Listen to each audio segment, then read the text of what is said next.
Alright! Isang maganda at mapagpalang araw sa ating lahat mga kababayan, Luzon, Visayas at Mindanao. At sa mga sulok ng ating mundo, sana ay nasa mabuti tayo, nakalagayan at walang sakit-sakit ang lahat. Ito po si Sir Ivan mga kababayan at welcome back dito sa ating YouTube channel. Okay, so mga kababayan ko, as usual, before tayo mag-start, i-welcome muna natin ang ating mga bagong viewers, mga subscribers at mga followers dito sa ating channel. Thank you so much na nagustuhan ninyo ang ating channel.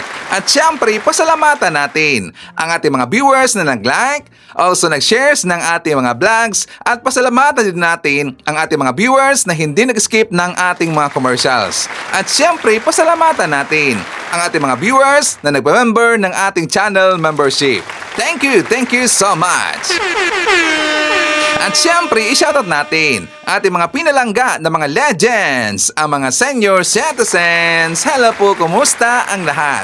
And also, i-greet natin ng happy birthday ang lahat ng mga viewers na nag-birthday ngayong araw. Happy birthday!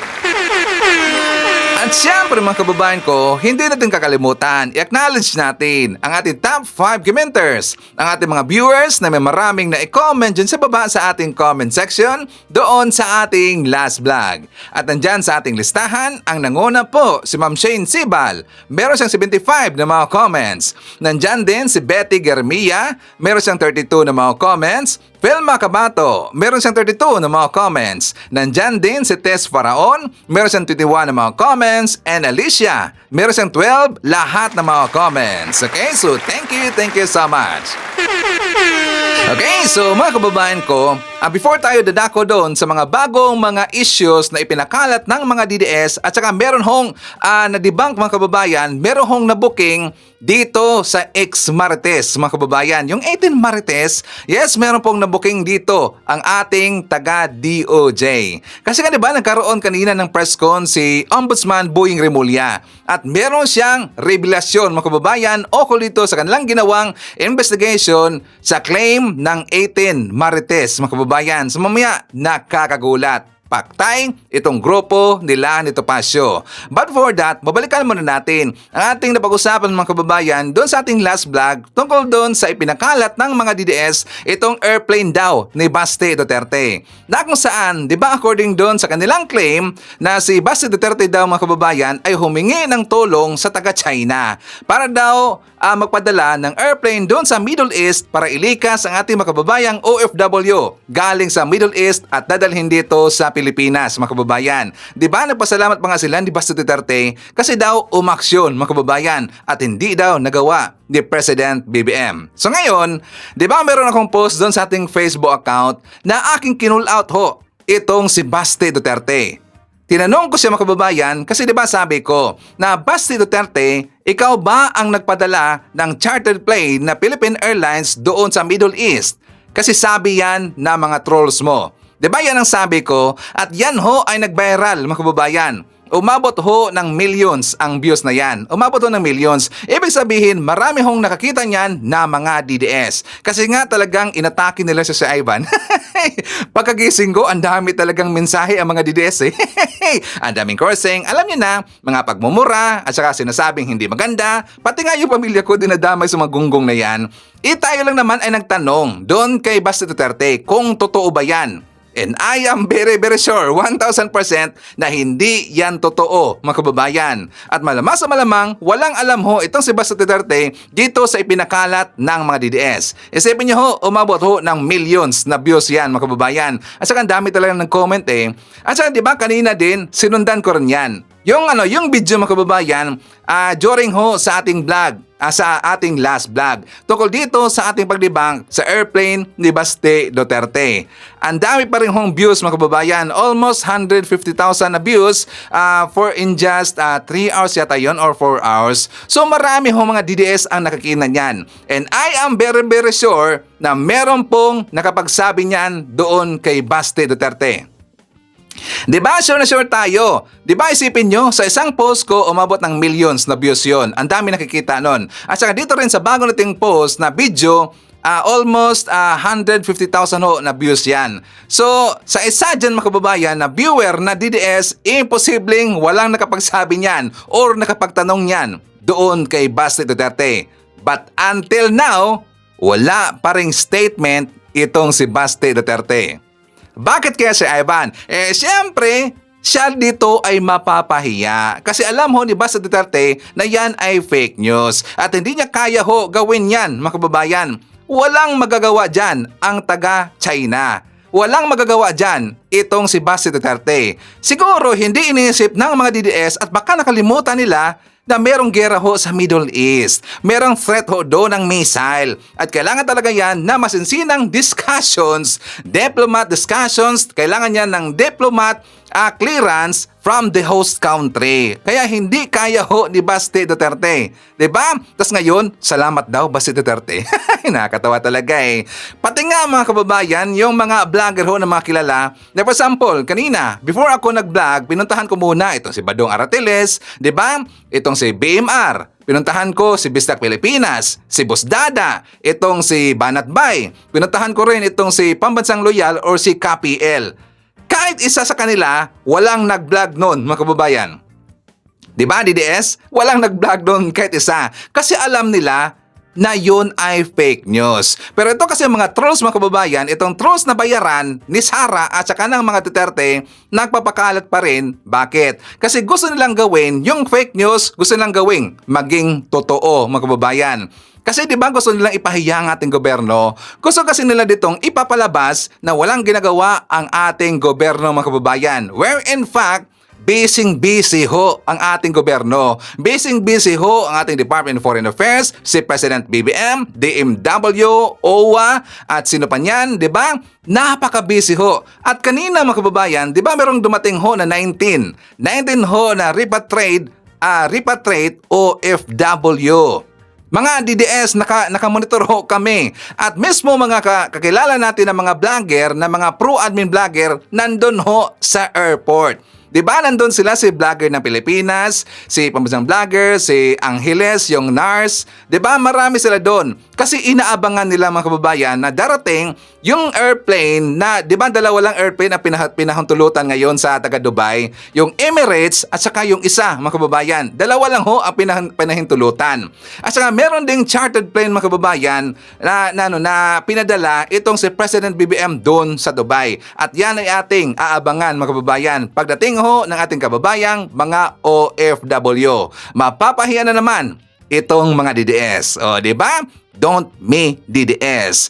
Ganon ho kami mag-isip. Alam na alam namin sa isang tingin pa lang kapag DDS ang mapopost, alam namin yan, nakakaduda. Pati nga yung mismong Facebook, mismong Meta, nagdududa din. Diba? Imposible talaga eh. Pero ang mga DDS, nangugat mga kababayan. Nangugat. Galit na galit kasi ang sabi nila, totoo daw.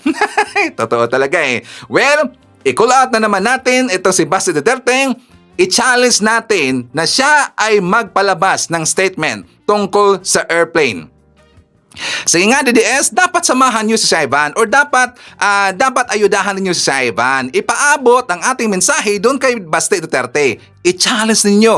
Tanungin niyo si Basti Duterte. Kailangan niya maglabas dito ng statement tungkol sa sinasabi ninyong airplane. Kinuha daw doon ang mga OFW para dalhin dito sa Pilipinas, isang chartered airplane na pinadala daw ni Basti Duterte. I-challenge ninyo si Basti. Dapat ipagtatanggol kayo.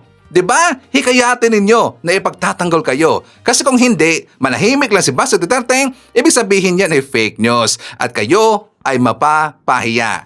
Diba? Correct me if I'm wrong, DDS. So anyways, dito tayo sa bagong issue mga kababayan. Ano yan sa Ivan? Diba binanggit ko na meron kasing press con itong si Ombudsman Boying Remulla kanina. At meron siyang nakakagulat mga kababayan at ito talaga ay nagbibigay ngayon ng sakit ng ulo kay Topacio, kay Baligod, sa 18 Marites at sa mga DDS kasi merong revelasyon. Meron silang na-discover mga kababayan na isa sa mga pictures doon na ginamit ng 18 Marites sa panahon pa pala ni Digong. Sa panahon pa ni dating speaker ng House na si Lord Velasco, mga kababayan. Di ba si Velasco? Siya ay naupo bilang speaker dyan sa House, that is October 12 yata yun. Basta October 2020 until June 2022. Ang ibig sabihin, sa panahon pa ni Digong DDS. Ito ang ating balita. I just received an intelligence report, and it seems to be very reliable. Diba na? So ituloy nyo. So ituloy nyo. Sige. There was a delivery done in of the 18 Marines, supposedly the joint affidavit of the 18 Marines pointed to a delivery to one of the Congress persons, no? One of the congressmen or congresswomen. But when we investigated that angle, it appears that this delivery was done during the time of Speaker Lord Velasco. That picture that was put in the affidavit was done during the time of Speaker Lord Velasco. So it's not an entirely accurate depiction of even pictures. What you see here is really a manipulation of facts to make it appear that that was done. But actually, they were playing with timelines. And this is one timeline that they played with, that this happened before the term of President Marcos. Some of them, at least, one picture that showed, that was used in the affidavit, would show us that it was done during the time of Lord Velasco as Speaker of the House. Paktay, mga kababayan. Paktay. Ito si Baligod, paktay ito si Magdefensor, at saka itong si Topacio. Di ba? Talagang tiba-tiba ngayon si Topacio, mga kababayan, kasi bigla na si Topacio ang kinuhang abogado ngayon ng 18 Marites, which is supposed to be, di ba si Atty. Baligod ang kanilang abogado? Ngayon, biglang lumitaw itong si Topacio. Naging abogado na rin ni Magdefensor, ni Baligod at ng 18 Marites. O di ba, tiba-tiba ito si Gasolito? Tiba-tiba talaga eh. Napansin ba natin kapag mayroong problema ang mga DDS, di ba si Topacio na ngayon ang lagi lang kinukuha, mga kababayan? Baka mas marami pa sa malita na natanggap itong si Topacio. Di ba kahapon meron siyang sinabi, kasi nga kahapon, mga kababayan, di ba isinapi na itong 18 Marites at saka si Baligod at saka itong si Mike Defensor. So dumalo sila doon. Kasi kapag hindi sila mapapakita doon sa NBI, mga kababayan, at saka sa DOJ, talagang dadamputin sila. So sila ay napalitan, napakita sila doon sa NBI at saka sa DOJ. Ang nangyari, ito si Topacio abay nagulat. Kasi nga diba, gusto ho ng taga-NBI na sila ay i-interviewin isa-isa. Diba? Nabigla si Topacio, ayaw niya, mga kababayan. Bakit daw ganon? Suspicious daw, mga kababayan, ang ginagawa ng NBI. Suspicious ba? Diba tayo, kapag tayo ay magrereklamo doon kahit sa barangay, mga kababayan, diba isisahan kang tatanungin, kapag marami kayong inireklamo, yang 5 example, 3 or 4, yang 4 na yan, i-interviewin yan isa-isa, mga kababayan. Diba? Ganon ho yan iimbestigahan. Kasi nga, ang palusot dito ni Topacio, iisa lang daw ang kanilang abogado at saka isa lang daw ang kanilang affidavit. Bakit ba daw isa-isahin pa sa pagtatanong yung 18 Marites? Bakit? Kasi sila ay natatakot baka bumaliktad yung iba, mga kababayan. Natatakot itong si Topacio, natatakot itong si Mike Defensor, baka iba na naman ang sasabihin ng 18 Marites. Diba maganda yan eh? Bakit? Kasi yan ang maganda, mga kababayan, na dapat tanungin isa-isa para malaman natin kung ano talaga ang kanilang claim, kung ano talaga ang kanilang akusasyon, kung ano talaga ang kanilang ginawa ng time na yon. Dapat isa-isa. Kasi kapag silang lahat sabay-sabay tatanungin, mga kababayan, ma-impluwensyahan kasi yan ng kasamahan nila. For example, di ba kapag magkamali yung isang 18 Marites, bilang sumalo ang kanilang abogado na si Baligod, di ba? Ganun kasi ang mangyayari, ma-impluwensyahan. At kapag isa-isa lang silang tatanungin, hindi sila makakalusot. Di ba? So ipakita ko muna sa inyo itong vlog ni Atty. Ibanez. For more details, let's watch this. Attorney Topacio, ayaw ipa-interview ng hiwa-hiwalayang 18 Marines. So, pinatawag ng NBI ang 18 Marines. Kukunan dapat sila ng hiwa-hiwalay na salaysay. Pero ayaw pumayag ng abogado nila na si Attorney Ferdy Topacio. Hindi daw pwede yon. Tama ba siya? Well, sa totoo lang, walang mali sa pagkuha ng hiwa-hiwalay na statements. Normal yan sa isang investigation. In fact, ginagawa yan para masiguradong independent at consistent ang bawat testimony at hindi naapektuhan ang sinasabi ng bawat isa. Hindi lang yan sa NBI nangyayari. Kahit sa court, may tinatawag na exclusion of witnesses. Ibig sabihin, pinapalabas muna ang ibang witnesses habang nagtetestify ang isa. Ginagawa ito para hindi nila marinig ang testimony ng iba at para hindi nila ma-adjust ang kwento nila para tumugma sa sinabi ng iba. Simple lang ang logic eh. Kapag magkakasama ang mga witness bago magsalita, may posibilidad na magka-impluwensyahan ang kanilang salaysay. Pero kung hiwa-hiwalay ang pagkuha ng statements, mas madaling makita kung totoo ba at consistent ang kanilang mga kwento. Ngayon, si Attorney Topacio tumututol. Bakit? Ano bang kinakatakutan niya? Dahil kung totoo ang sinasabi nila, hindi dapat problema kung magkakahiwalay silang magsalita. Natatakot ba siya na magkagulo at hindi tumugma ang mga kwento ng bawat isa? Kasi ito si Topacio, tumututol siya. Bakit? Alam niya kasi na ang script, ito'y gawa ho ng isang palpak na direktor na si Mike Defensor. Kapag itong si Mike Defensor ang kanilang direktor, magkaganon-ganon kasi lagi mga kababayan. Di ba? Anong nangyari doon kay Gutesa? Sinong direktor nun? Si Mike Defensor. So anong nangyari? Palpak. Ganon din ang nangyari ngayon sa 18 Marites. Kaya ayaw nilang tanongin ng taga-NBI isa-isa itong 18 Marites. Kaya tutol sila dito na ito'y tatanungin ng ating taga-NBI. Diba? So sa hindi ba nga pala nakakita doon sa pahayag ni Gasolito, ito ang ibig kong sabihin. For more details, let's watch this. Attorney Topacio? Yes, oo. Kasi alam nyo, ito ang kinakataka ko eh. Nagulat ako. Kasi kami naman nag-cooperate. Diba sabi ko, out of respect to the institution, may sampina, pumunta kami. Ang gusto po nilang gawin, ibukod ng isa-isa sa kanya-kanyang mga kwarto ang bawat isang subject ng sampina at tanungin. Hindi po pwede yun. Now we are trying to get statements na maaring self-incriminatory. Maari kasi I insist, wala kaming tinatago. Oh, that papasok na yung right to remain silent dyan. Kasi, with respect to the Marines, ayoko naman pangunahan si Atty. Baligot. Pero yung sinasabi nila, with all due respect to our NBI friends, na hindi daw custodial interrogation yon, titignan daw nila yung credibility.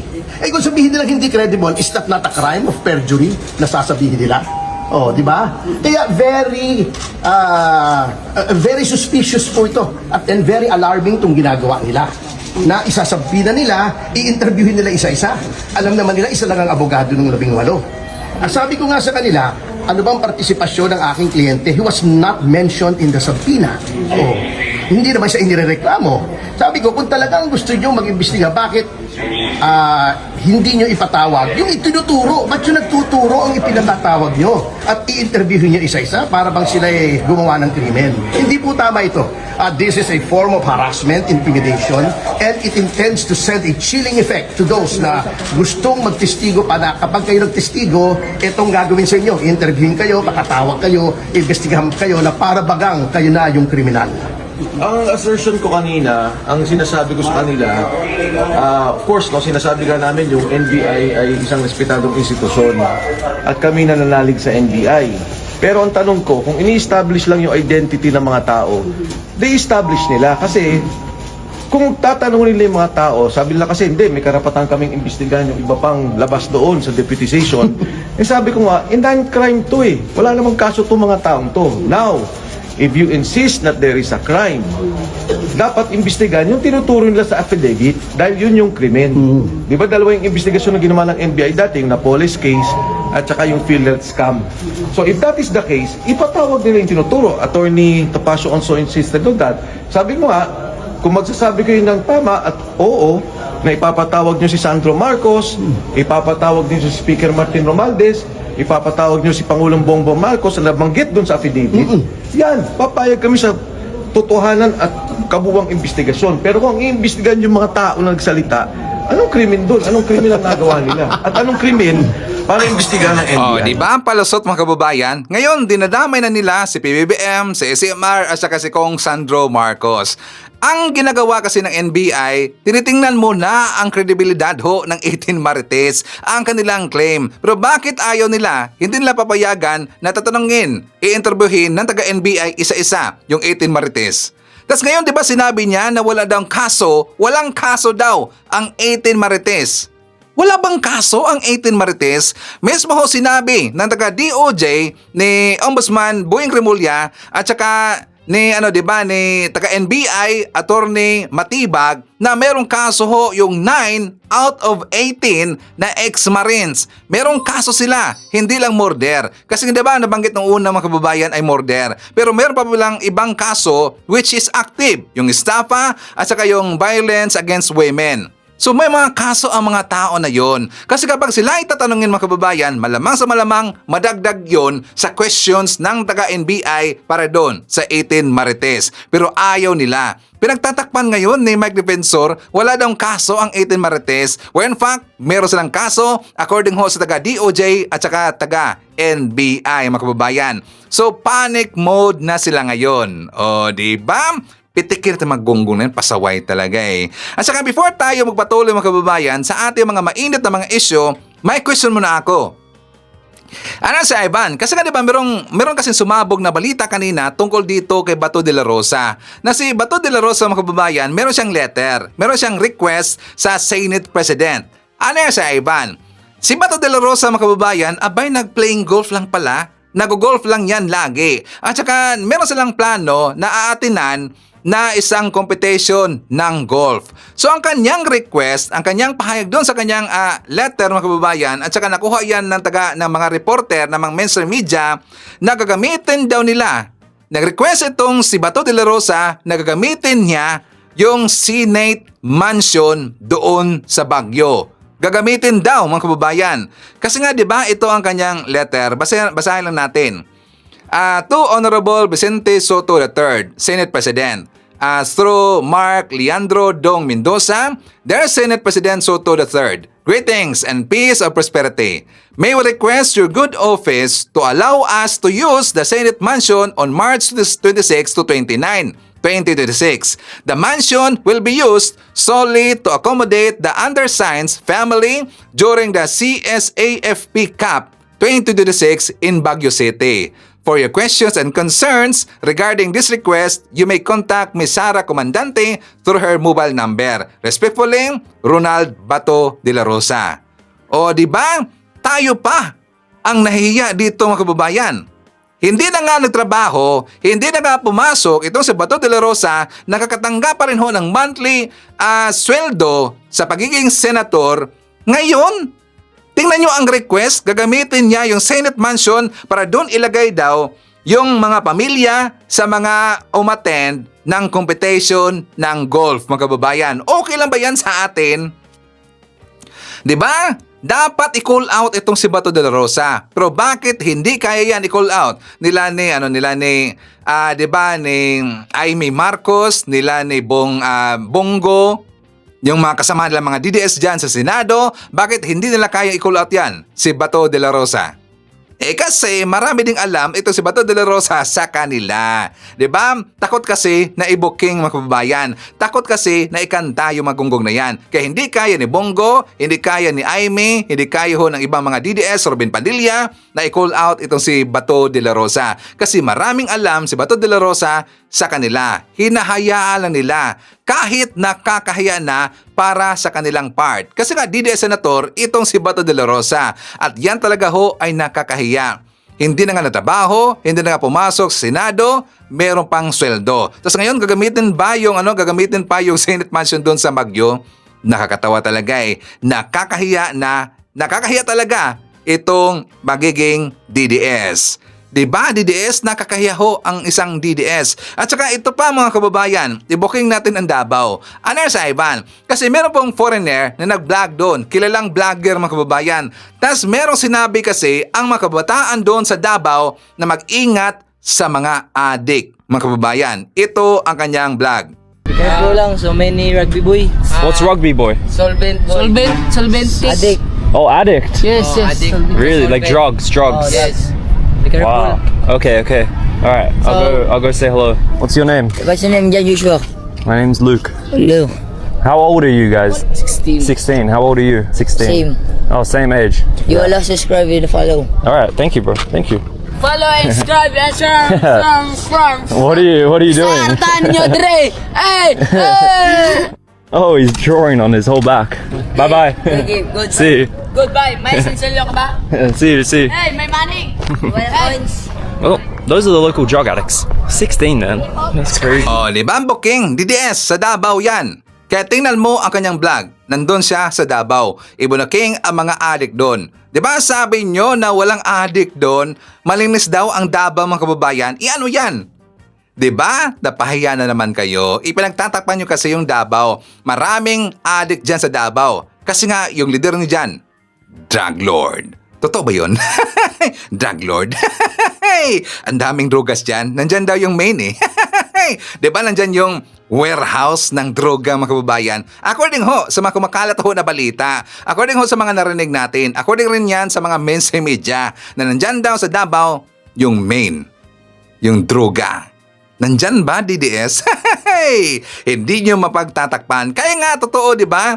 Kaya nga ngayon, buti na lang Marcos admin na ngayon. Buti na lang si President BBM na ang naupo ngayon. Bakit? Kasi napigilan na nagsipasukan yung ibang mga drug lords sa Pilipinas na napigilan na. At saka unti-unti na ditong na bypass or nakuha or nasakote yung mga droga dyan sa Davao City. Diba the other day nga, mga kababayan, meron na namang report ang ating kapulisan dyan sa Davao, merong droga, milyones na naman, mga kababayan. Ibig sabihin, maraming droga ho dyan sa Davao.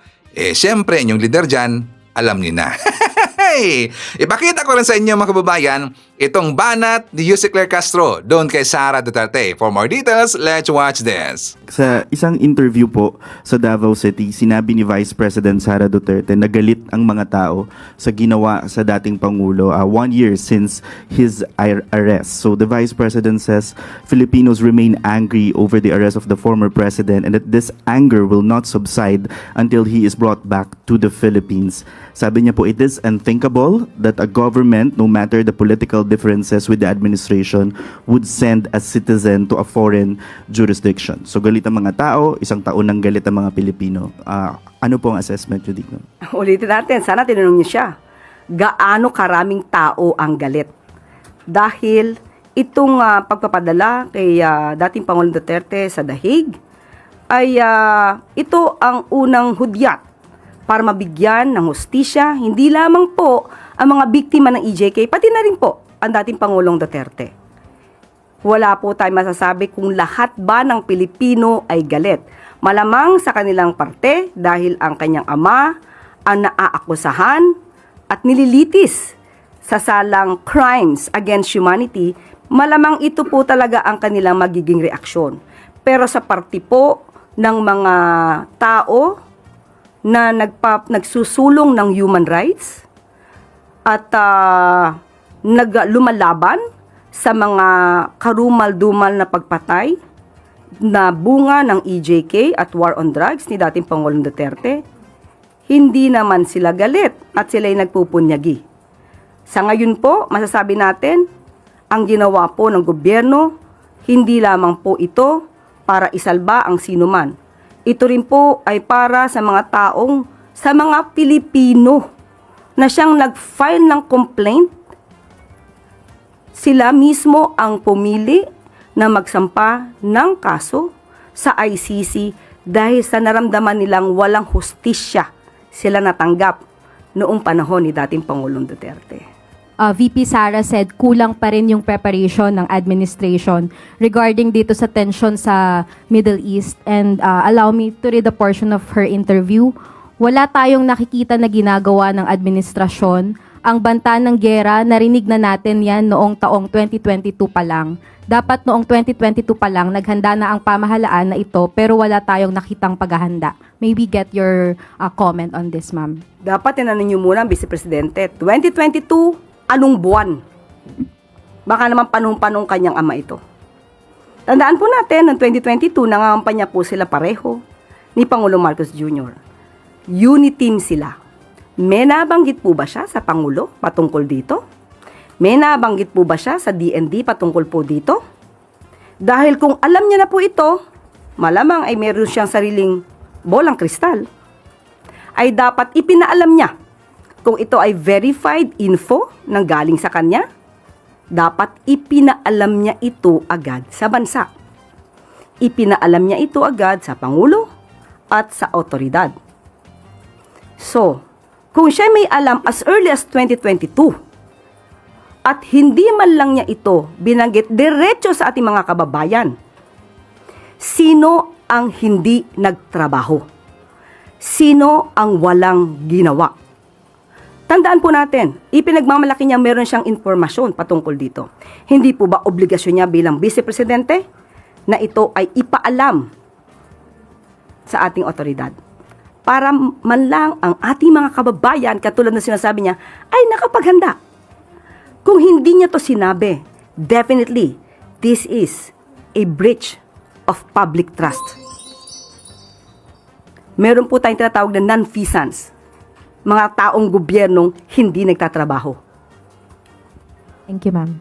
Kong Pulong Duterte said it will forever be remembered as the day that the administration chose, quote, political vengeance over gratitude. Si Duterte raw po kasi yung nagpalibing kay late President Marcos Sr. sa libingan ng mga bayani at yung goodwill daw po ng Duterte family ay sinuklian sa pag-aresto sa kanilang ama.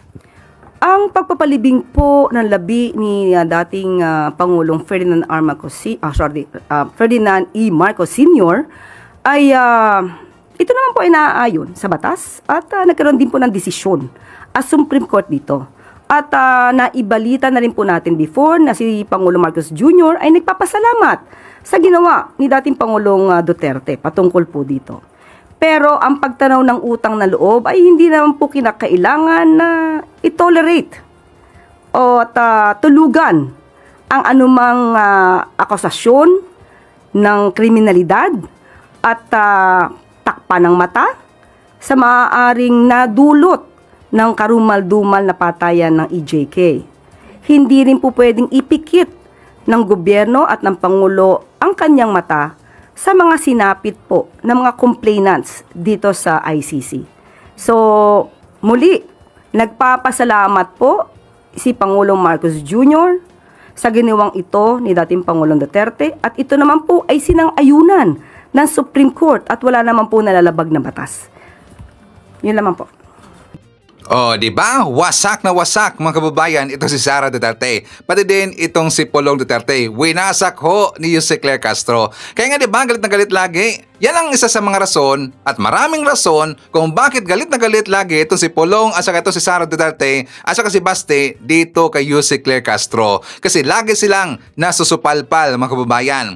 Di ba doon sa statement ni Pulong Duterte, gusto kasi lang i-portray mga kababayan na gagayahin ng Marcos admin yung estilo ni Digong na kapag meron kang utang na loob at doon ka nagkakaroon ng utang na loob na sa isang krimen or isang kriminal or merong ginawang hindi maganda or isang drug lord, okay lang. Kasi meron kang utang na loob na kahit yung drug lord na yon ay dapat huhulihin, dapat ipapakulong ni Digong, hindi. Kasi si Digong, merong utang na loob doon. Gusto niya kasi nagagayahin na ganyan na style mga kababayan. Ibahin nyo DDS, ang Marcos admin. Ibahin nyo si President BBM. Kasi matino ang ating Pangulo. Hawak kasi itong si Digong.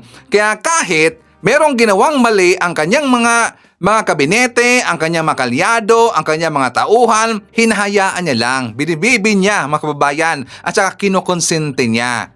Kasi meron siyang utang na loob. Pasok dito, labas dito. Hinahayaan niya lang. Gusto niya na ganyan na style ang gagawin ni President BBM?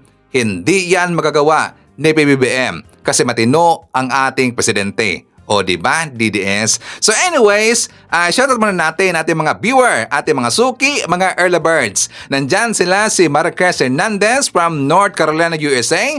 Hi to Mrs. Montreal. Nandyan din si Imelda Lingasin, Grace Gruta.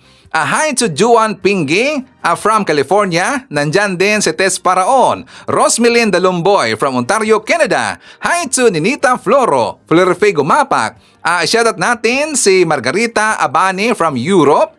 Hi to Marilyn De Los Santos from Hawaii. Ryan Inicosi. Nandyan din si MLCOC Gameplay Vlog. Hi to Axel Sainen from Riyadh, Saudi Arabia. Nandyan din si Joseph Magalyon.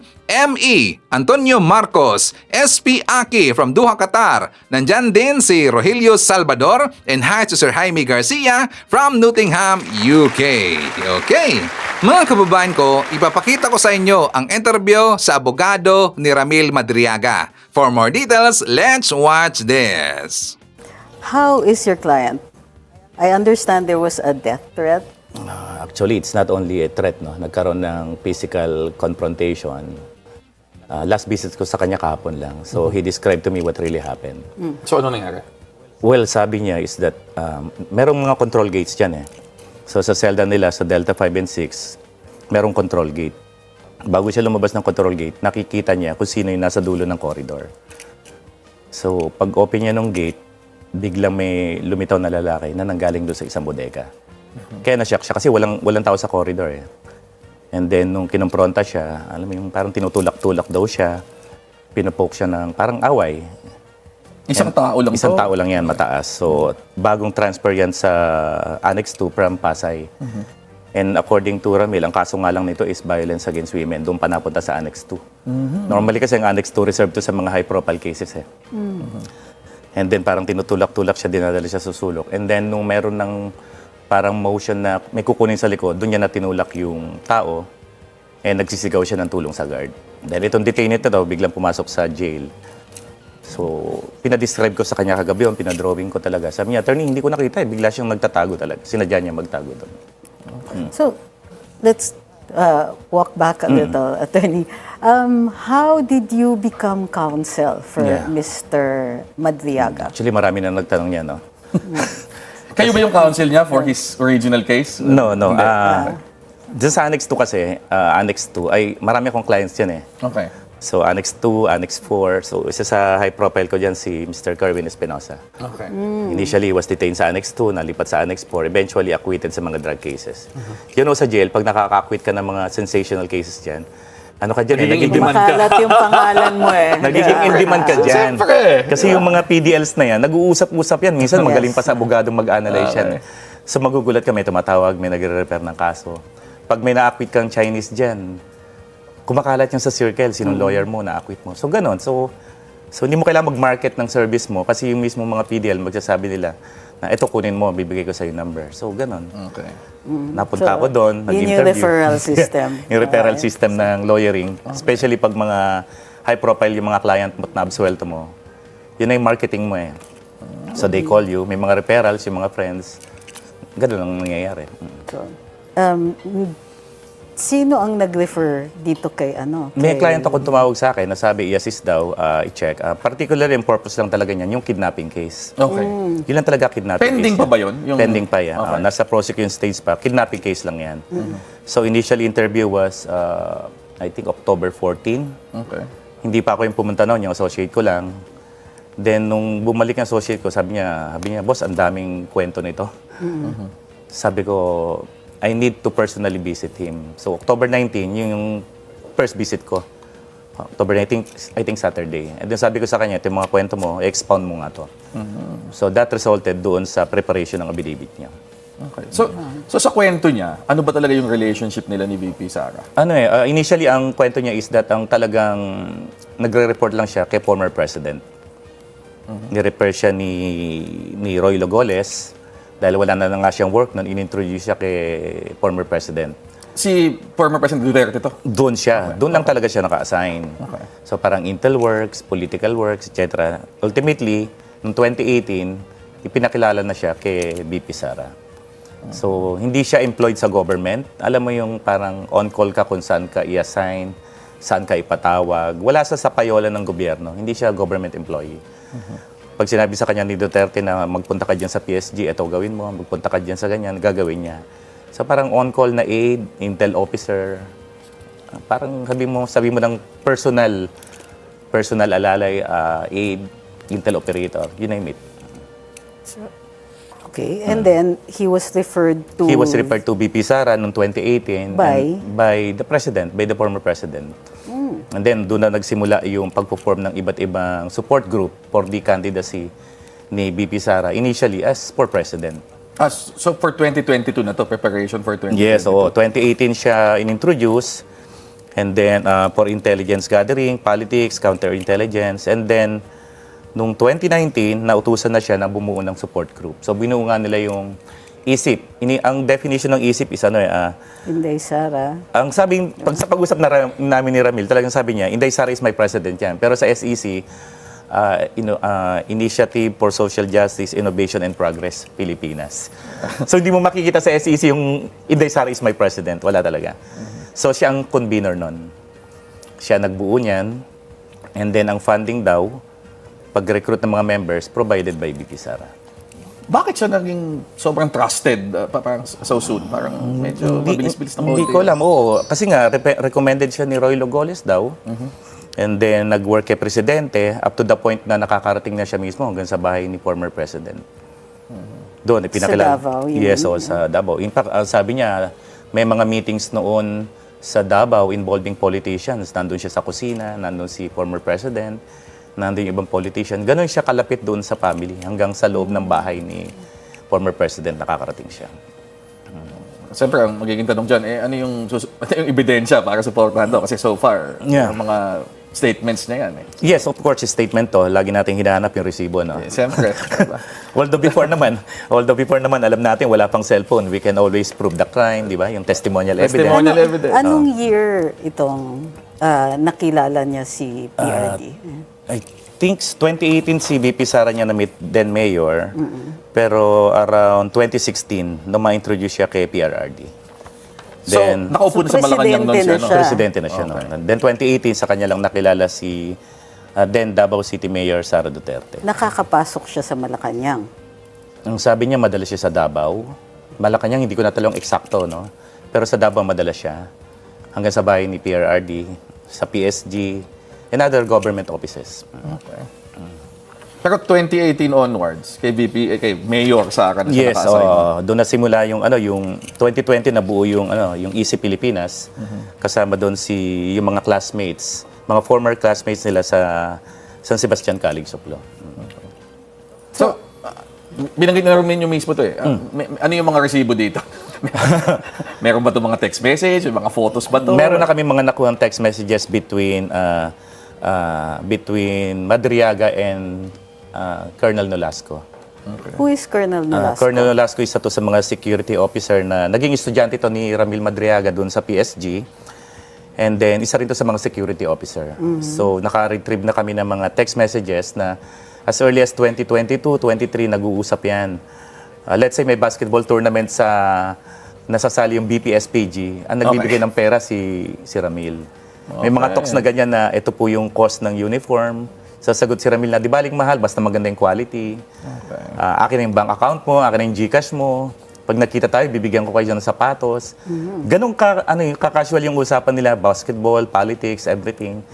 Hanggang sa nung binabasa ko yung mga text messages noong 2023, 2024, 2022, 2023, andun ang usapin ng mga confidential funds sa usapan. So, mga 3 days ago lang namin yung nakuha yung text messages na yon na talagang nag-uusap si Nolasco and si Madriaga. So, hindi maitatanggi na magkakilala yung dalawa. You said that kailan lang ninyo nakuha yung mga text Yes, messages? etong week lang. How did you get them? Through sa pamilya ni Ramil, na access nila, na-save nila yung mga screenshot ng usapan sa Messenger.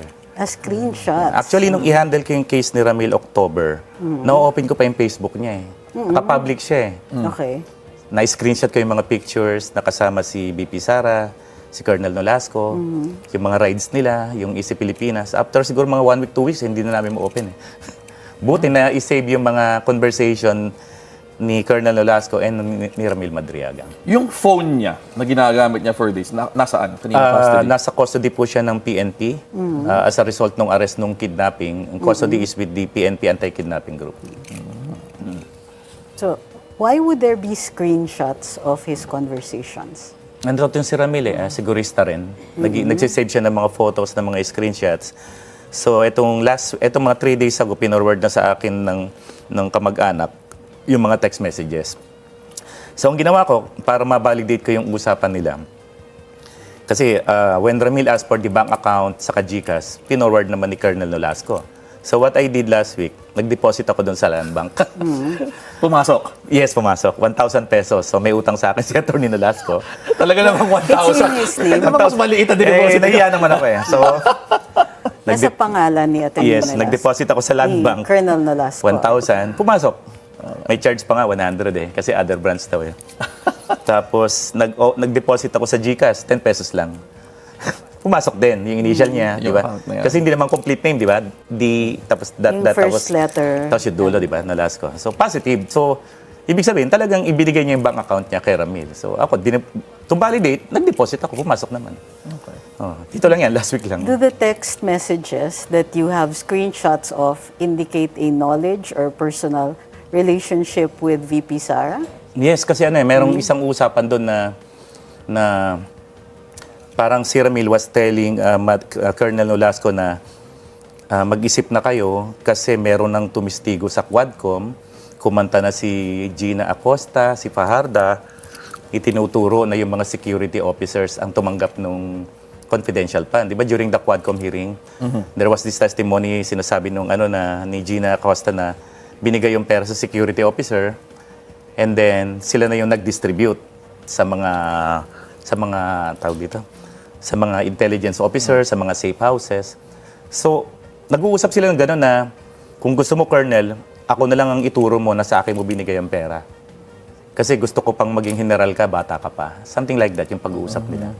Total, kakasuhan din naman ako, di pasa mo na lang sa akin yung problem. So, gano'n sila mag-usap na mag-isip-isip ka kasi baka mamaya kayo ang makulong. Kanya-kanyang ligtasan na yan dahil may mga kumanta na sa Quadcom. So, as early as Quadcom na yon, nagkakaroon sila ng pag-uusap. So what was the motivation of Mr. Madriaga to offer his testimony? Oo. Ang purpose niya talaga initially when I met him was for assistance sa kanyang kidnapping case. Sabi nga niya. Kasi talagang ang feeling niya is that pinersonal siya ni former spokesperson Attorney Harry Roque. He started helping yung mga farmers sa Maribeles, Bataan because of issue ng land grabbing. I think around 470 hectares. Nagulat yung mga farmers sa Bataan na nawala yung mga titulo nila.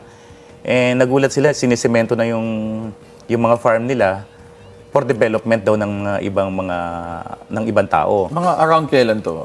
I think mga 2022. Okay. Then he helped these farmers to the point na itong mga farmers, dinadala ni Ramil kay BP Sara. Humihingi sila ng tulong. Na tulungan itong mga farmers na to na sabi nga niya, nalaland grab. Meron time na yung mga farmers, dila niya sa Office of the Vice President, pero hindi sila nakapanek. And then he texted BP kung saan niya pwedeng dalhin yung mga farmers. And according to Ramil, nag-text si Sara, dali mo tomorrow sa ganitong address ko. Kasi maraming residence address si BP Sara. And then, sa pagmi-meeting na yon, may mga nakausap na kaming farmers na talagang dinala sila ni Ramil doon sa isang condominium.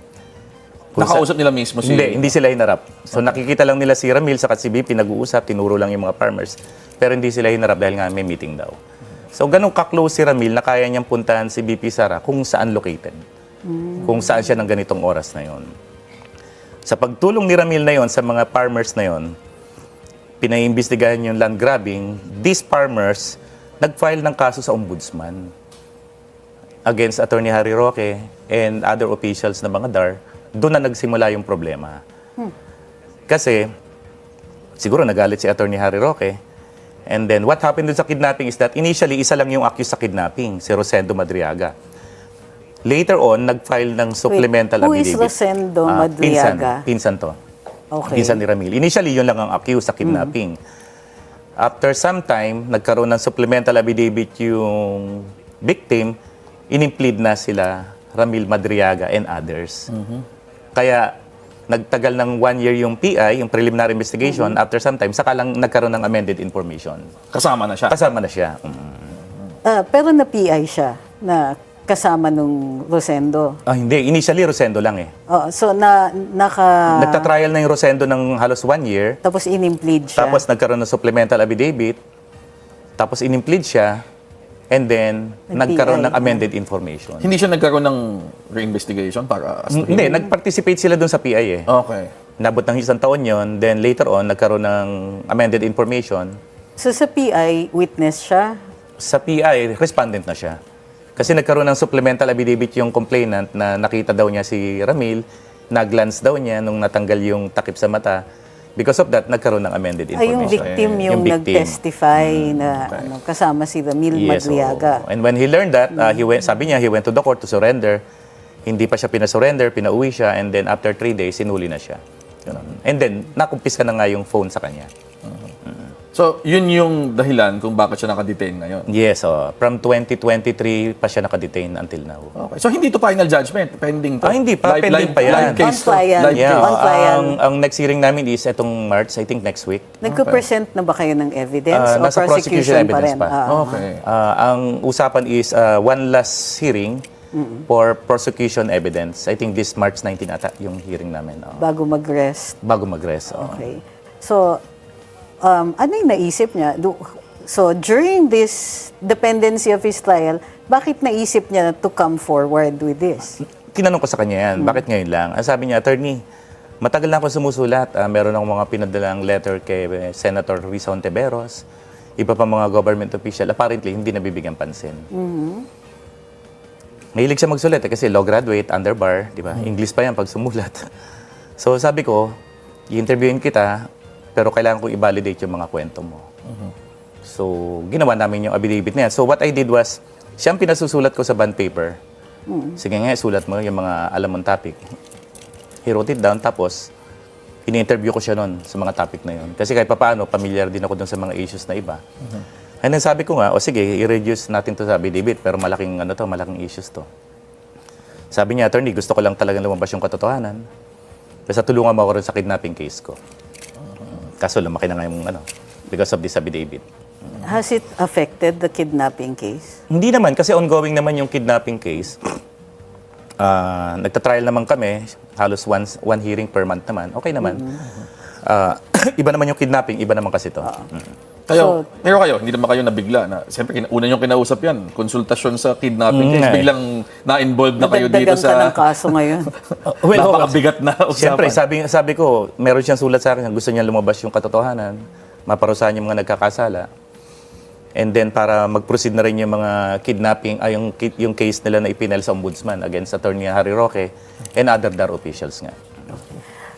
What's your take on yung mga kritiko kasi may mga allegation. Siyempre na si Mr. Madriaga, hindi siya whistleblower. Instead, he's just there para i-assassinate yung character ni VP Inday. But before you answer this, the spokes will be right back after this short break. Expected nga yan kasi ang nababasa ko sa mga news report is that ang target niya is to prevent the VP from running. Ginawa tong affidavit na to without any coordination sa mga complainant sa impeachment. Okay. In fact, nung matapos nung affidavit, we started interviewing him October 14, na-finalize lang to November 29. Ganong katagal kaming nagbi-visit. Hindi to nakuha ng isang visit lang. Kasi I have to check doon sa mga sources ko rin, sino ba to, kilala nyo ba to. And then, nung ginawa namin tong affidavit na to, wala kaming coordination dyan sa mga complainants na yan. So, when lumabas na to, that's when the call started coming in. Okay. Yan. So, they want to check yung kwento, baka ala Gutesa din to. Sabi ko, you have to personally visit him, interviewin nyo, makikita mo sa mata yung demeanor niya kung kabisado niya yung kwento. So, sino-sinong mga dumalaw sa Well, after, di ba, November 29 to, I think December 8 when Congresswoman De Lima visited him. Okay. Nagpaalam sa akin kung pwedeng i-verify kausapin. Sabi ko, yes. So, sinamahan namin si Congresswoman De Lima doon. In-interview niya. Hindi kami nakikailan. Nasa gilid lang kami. Siyempre, kailangan nilang pag-aralan, i-bet. Makaharap yung witness. Hindi pwedeng affidavit lang, maniniwala ka eh. So, tinanong siya about yung affidavit? Yung Mahaba ang meeting na yun. Mahaba. I think 2 o'clock yung meeting na yun. Natapos yung mga passport na. Okay. Dumating nga ako late na eh. So, that was December 8, 2025. Yun ang first visit ni Congresswoman De Lima. You can check sa logbook. May record yan. Nakailang dalaw siya? Alam ko isa lang. Kasi ang usapan namin yan, walang haharapin si Ramil nang hindi namin alam. And then, January 23, when former Senator Trillanes coordinated sa akin, gusto niya rin daw makausap. So, pwedeng i-check sa logbook ng BJMP na dumalaw doon January 23 lang. To check, to verify yung kwento na yan. And then, later on siguro, satisfied sila. Kung may mga maliliit na discrepancy, they decided to adapt sa complaint ng impeachment. Nalaman ko lang yun na in-adapt nung nanonood ako ng news na ipinasok na nila sa causes of action yung affidavit na to. Sa kampo ni VP Sara, meron bang nag-reach out kay... Wala. Directly from BP Sara, wala. Talagang yun lang, group na yon kasi they want to bet. Kasi ayaw nila mapaso yung mga yung mga nagwi-whistleblower.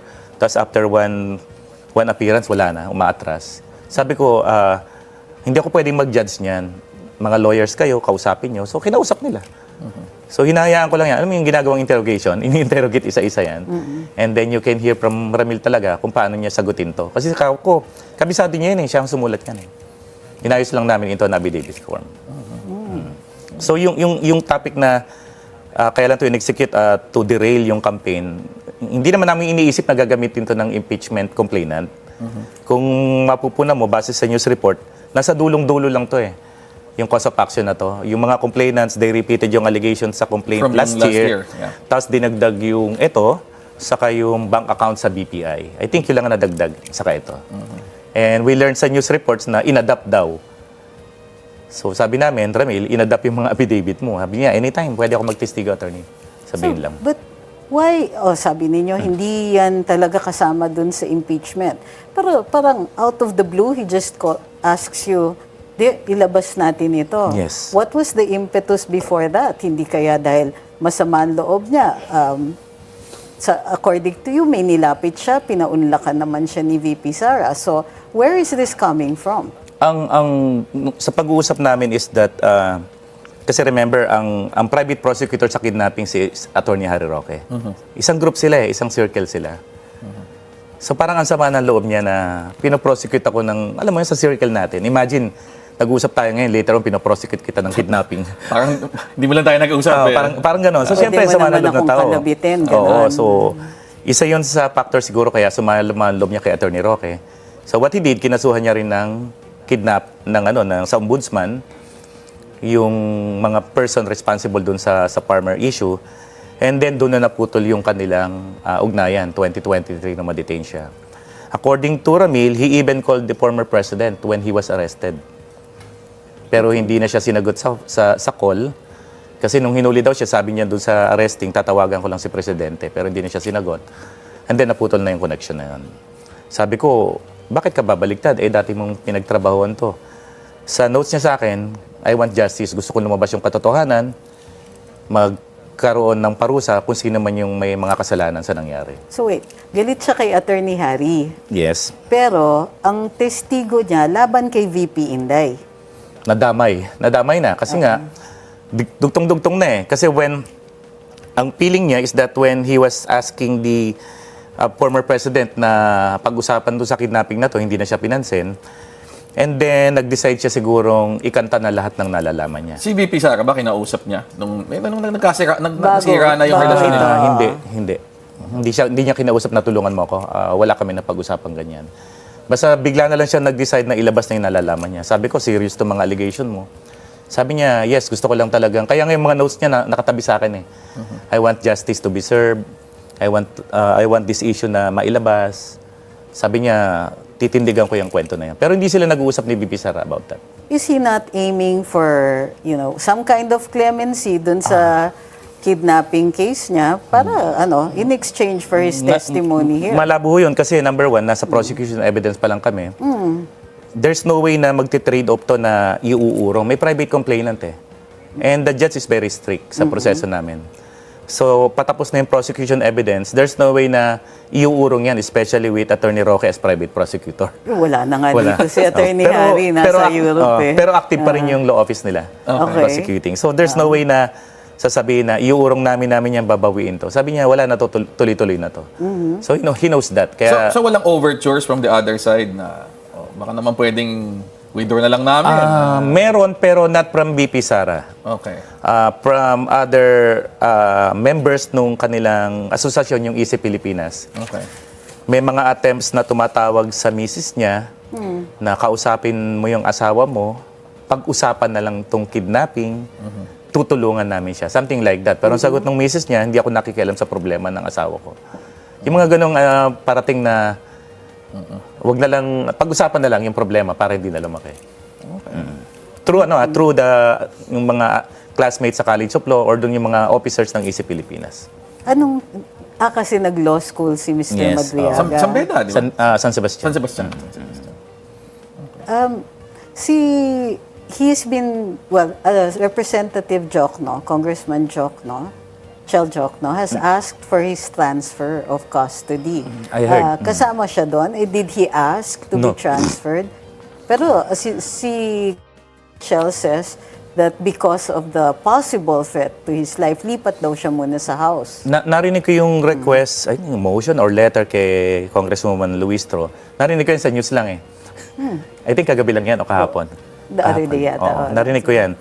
Kahapon, pinag-usapan namin ni Ramil yan. Sabi niya, attorney, ang hirap din doon eh. Sa house? Sa house, sabi niya, ako, sa ngayon, okay siya ngayon yung security niya because the NBI provided agents doon sa second floor. Ito yung, this was in response sa letter niyo. Oo, because yung letter namin March 4, ang ginawa ng NBI, nagpadala ng addition ng agent mismo sa second floor. So before approaching yung selda niya, dadaan ka sa control gate, nandun na yung NBI agent. Okay. So sa ngayon, ganun kahigpit yung security. Nung nabanggit namin kagabi yung request ng house, sabi niya, attorney, mas maganda ibang detention facility na lang. Kasi... Kayo, anong preference nyo? Saan? Ako, ang preference ko, custody yan siguro sa NBI. NBI offices mismo sa... No, NBI detention. QC? NBI detention. Kasi may mga characters. Ay, saan ba? QC, di ba? NBI doon sa may sa Bucor, sa Building 14. Okay. Ay, sa detention, Sa detention ng NBI, hindi kasi sa office Makati po. na pala sila ngayon. Oo, yung detention po kasi ng NBI nasa Bucor, yung Building 14, di ba? Pinahiram ng Bucor yan. Meron na So silang preferably, sarili nila. gusto niya sa NBI. And he wants nakasama yung grupo niya kasi kagabi ko lang nalaman na yung mga co-accused niya, meron din palang nalalaman dito sa mga usapin na to. And meron na rin bang threat sa kanila? hindi, wala naman. Pero may mga kinuwento siya last night na initially may mga offer doon sa co-accused niya na pera, basta idiin si Ramil sa kidnapping, pero tinanggihan nila. So, kung siyang masusunod, he wants na matransfer siya together with his co-accused. Kasi feeling niya secured siya pagkasama niya yung mga co-accused. Ilan ba yung total na? Sa selda nila, 5 sila. Okay. Sa selda nila. So sa ngayon, yung security, okay naman sa NBI. So sabi ko sa niya kagabi, until ma-arrange natin yung transfer mo, diyan ka lang muna, huwag ka muna maglalabas sa selda. Tapos pinadrawing ko sa kanya kung nasaan yung NBI, nandun daw sa may control gate ng second floor. Yung bang kumumfront sa kanya na sinasabi yung co-inmate niya, ano nangyari? Pinalis na. Ano yun eh, nung pinadrawing ko sa kanya, katabi niya yung selda. So, because of the incident, yung tao na yon ng coming from Pasay and all the detainees dun sa selda, inalis na, nilipat sa Annex 5. So wala na siyang kasama dun sa lugar niya? Nasa Delta 5 and 6 sila. Yung katabi nilang selda kung saan nakadetain yung umatake sa kanya, inalis na doon sa second floor. Okay. Nasa ibang building na, Annex 5 na. Has he been getting special privileges sa detention? Wala ho. Actually, Hindi ba siya hiniwalay ng selda ngayon? Ngayon, sa selda nila, 5 silang co-accused. So, para later on, because of the request, makakahiwalay na siya. Magre-request kami na maihiwalay, hindi lang siya, pati yung mga co-accused niya. Pati yung mga co-accused. Pero yung house nga yung nag-request, di ba? Actually, yung request ng house, na ilipat si Ramil sa house. Kasi magte-testify Nung siya. tinanong ko siya, sabi niya kung ako lang, attorney, mas gusto ko dito lang or sa NBI. Parang hirap naman sa house kung ako lang, di ba? Mabuang daw siya, mag-isa lang siya. Sabi niya, hindi ka tulad dito sa jail, may tagaluto ka, may kasama ka, may nakakausap ka. Oo. Sabi niya, kung sa house, mag-isa ka lang dun eh. Pero siyempre, kung ano ang magiging desisyon ng house, pag ni-request ng house yung custody from the court, wala naman kami magagawa. So, bago siya nagsabi dito, more than a year na siyang nakadetain? I think nahuli Kailan siya na-detain? 2023 pa. So may... 2 years. Magti 3 years na ngayong July. So, hindi kaya dahil napapagod lang siya sa detention? So far, yung mga sinasabi niya, ang binabanggit ng mga names, well, at least based on this interview, is Attorney Harry, Colonel Nolasco. Pero walang direct kay VP Sara. Sa communication? Yes. Meron. We're still getting this proof, yung mismong, pag na-retrieve namin yung phone, at ma-forensic yan, sabi niya, andyan ang mga text messages namin. Okay. Andyan ang phone ni PRRD, andyan ang phone ni VP Sara. May mga text messages kami niyan. Kasi meron siyang isang phone na ginagamit niya lang for the Duterte Group. Saka sa Easy Pilipinas, meron siyang personal phone. So, yung parehong phone na yon nasa Yun custody yung ng nasa court? custody Tatlong ng phone PNP. ang nasa custody. Tatlong phone yun. No? Sabi niya, attorney, buksan mo lang yan. Pag nabuksan niyo yan, ma-forensic yan, then makikita mo, sinasabi ko, andiyan mga pictures talaga. Si Ramil Madriaga ba, willing siya to be a witness doon sa mga any of the impeachment proceedings na currently Yes, ongoing? binanggit ko yan na ginamit na yung affidavit mo. Sabi ko, handa ka na ba? Anytime, sabi niya. Anytime na patawag siya, willing siya magtestigo. Ginawa niya yan eh. So, kailangan Ready niya- siya doon. Mako-cross-examine siya nung, ilan ba, 16 legal lawyers nung... Okay lang yun. Kasi, kung talagang sasabihin mo naman yung totoo, kahit na i-cross-examine ka araw-araw, hindi na magbabago kwento mo. Hindi mo kailangan ng rehearsal pag nanggaling sa'yo yung salaysay talaga. Di ba? Okay, ito yung part po ng ng program. I'm sure nanonood Tough kayo. questions. Ano ba yung tough question? Tough questions. Parang hindi tough yung mga nauna eh. No? Oo nga, sige nga. hindi pa yun. Si Attorney Barry kasi. So, tough question number 1. An alleged 500 million to 1 billion offer to Mr. Madriaga is mahirap i-refuse yan. Why did he not? Di ba may allegation na may nag-attempt na magbagsak sa kanya ng 500 million to 1 billion? Humindi daw siya. Yes. Teka, ano yung circumstances dyan? And bakit hindi niya tinanggap? Ano yan sa e-dalaw, yung wife niya may binigay na number. And then may phone naman ang pwedeng gamitin doon sa Annex 2 sa baba. Basta katabi mo yung jail guard. Tama. Nagagamit sila ng tawagan ng lawyer, kamag-anak. Then tinawagan niya yung unang number na yon. It turned out classmate niya sa College of Law. Okay. I think working sa Register of Deeds o LRA, NCR. Then during the call, binigyan pa siya ng isang number. Tinawagan niya. Classmate niya rin pala. Classmate or Brad, sorry. Brad sa fraternity. And then ang sabi sa kanya, Ramil, Brad, meron ditong, yung words ni Ramil meron ditong pondo na 500 million to 1B. Name your price. You don't need to recant, basta wag ka lang magtestigo. Yun ang words na ginamit niya. And what did he say? Sabi niya, ayaw niya. Kasi mismong nakikialam na sa mga usapin na ganito, yung mga anak niya na hindi ka pwedeng bumaliktad kasi wala naman maniniwala sa'yo. Yan na lang, yan na lang ang salaysay mong tinatayuan mo. Sabi niya, kung si wife ang tatanungin, parang gusto nang tumanggap para wala nang problema Pero yung mga anak daw talaga, sabi hindi raw talaga. Okay. Pero ito, yung offer, not from BP, but from other Third parties. Yes. Okay. Ito, next up question. What's your take on the claims that Madriaga is testifying against VP Sara in exchange for eventual freedom and remuneration? Malabo pa yun kasi we believe naman yung kanyang yung depensa niya doon sa kidnapping is malakas, no? Okay. Kasi remember, he was charged after some time na non trial. And hopeful naman kami na magiging fair yung judge para doon sa trial. So, we will face yung kidnapping case separately dito sa issue ng usapin na to. Kaya lagi naman ganyan insinuation na kaya pang testify may kapalit, di ba? Eh di sana naurong na yung kidnapping, di ba? Pero tuloy-tuloy yung kidnapping case na to. So, hopefully ma-absuelto namin siya dahil marami naman yung accused Marami magko-corroborate nung kanyang depensa na hindi sila involved sa kidnapping ngayon. May claim siya na, number 3. Sige. May claim siya na nag-deliver daw siya ng 1 billion in a Toyota Grandia. Yes. So, hindi ba inconsistent yung claim niya na yon considering how much 1 billion would weigh? Actually, hindi niya naman binilang yon. Base sa recollection ko sa affidavit, inutusan siya, kasi ang delivery nila ng pera, ibibigay sa yung kotse sa kasusi. Sasabihin sa kanya, 1 billion yan. You trust kung 1 billion o hindi. Hindi man niya bibilangin yan. Sabi ko, hindi mo binubuksan? Hindi ka kumukuha? Hindi, attorney. Punong-puno minsan yung Grandia. Hindi naman to maleta Mga duffel bag lang to Pag sinabi sa kanya ni PRRD, 1 billion yan, di ba you trust the guy? 1 billion yan, of course you don't count. Kaya yung sinasabi nilang imposible, in the first place, hindi naman binilang ni Ramil. Ang sistema daw ng delivery nila, magkikita sa isang place, ibibigay ang susi, i-drive mo yung kotse, iwanan mo sa isang location. Yung key, laging sa kaliwang gulong sa harap. So whether, hindi naman siya nagkarga ng 1 billion eh. Alam mo yung magkita tayo sa parking, Nakakarga na yung... nakakarga na yung pera. O ito, 1 billion yan ay hatid mo ron. Ganun lang kasimple. So whether 1 billion yon or 500 million, hindi namin mababalidate. Kasi nga, he just relied na 1 billion ang laman yan. Ito, last tough question na. Last na yan You took on the legal task for a Ilang witness pangako. who shall testify against a potential presidential candidate in 2028. So, ano gagawin niyo pag nanalo si Sara Duterte? Wala. Ganyan talaga eh. Nilabas niya yung affidavit na yan, panindigan niya yan. So kung mananalo yan, edi andyan na yan.